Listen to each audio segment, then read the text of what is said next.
กรมตำรวจคุ้มขังดัดสร้างกระทรวงป้องกันความสงบได้จัดกองประชุมสรุปเวียกงานคุ้มขังดัดสร้างประจำปี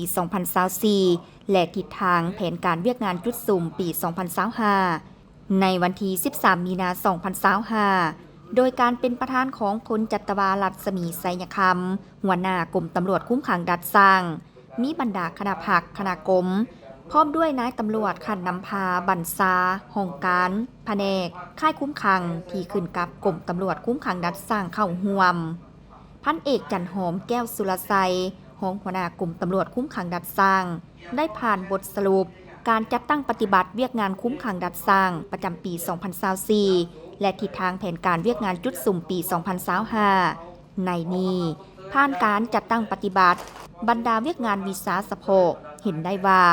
คณะผักคณะบรรษาแต่ละคันได้เอาใจใส่ศึกษาอบรมนำพาการเมืองแนวคิดให้นายและพ้นตำรวจอย่างเป็นปกติจัดตั้งเสื่อมซึมมติคำสั่งคำแนะนำข้อกำหนดกฎระเบียบต่างๆของกำลังป้องกันความสงบก็คือของกำลังตำรวจคุ้มขังดัดสร้างอย่างเป็นประจำและต่อเนื่องเฮ็ดให้นายและพ้นตำรวจมีแนวคิดการเมืองนักแน่นกำแน่นวิสาสะโพและเหตุสำเร็จหน้าที่การเมืองตามการมอบหมายของขันเทิงอย่างหอบด้านแสดงออกคือเวียกงานคุ้มครองนักโทษผู้ถูกหาผู้ถูกดัดสร้าง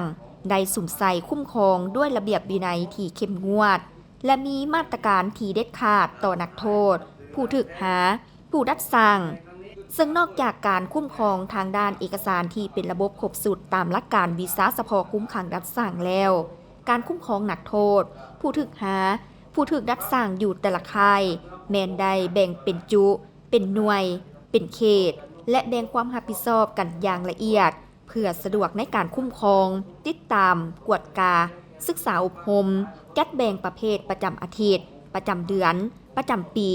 เป็นบ้อนอิงให้แก่การค้นคว้าปฏิบัตินโยบายอภัยโทษผ่อนโทษปล่อยตัวและอื่นๆเวียกงานศึกษาอบรมนักโทษผู้ถูกหาผู้ถูกดัดสร้างได้จัดตั้งการศึกษาอบรมนักโทษผู้ถูกหาผู้ถูกดัดสร้างได้สำเร็จมีจำนวนผู้เข้าร่วมรับฟังการฝึกอบรมทั้งหมด 57,737 เถื่อคนผ่านการศึกษาอบรมได้เฮ็ดให้นักโทษผู้ถูกหาผู้ถูกดัดสร้างส่วนหลายแม้ได้มีแนวคิดอุ่นเอียงทุนเทียงตั้งหน้าฝึกฝนหล่อหลอมตนเองมีความก้าวหน้าและทั้งประกอบส่วนเข้าในการพัฒนาค่ายภายหลังได้รับการปล่อยตัวส่วนหลายได้กลายเป็นพลเมืองดีแสดงออกในปี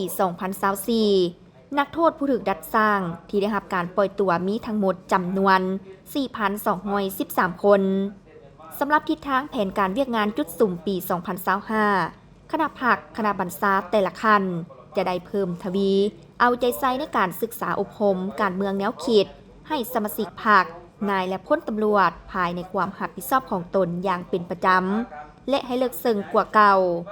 สืบต่อสุมไซการป้องกันเวรยามขึ้นป้อมยามและประจำการตลอด24 ชั่วโมง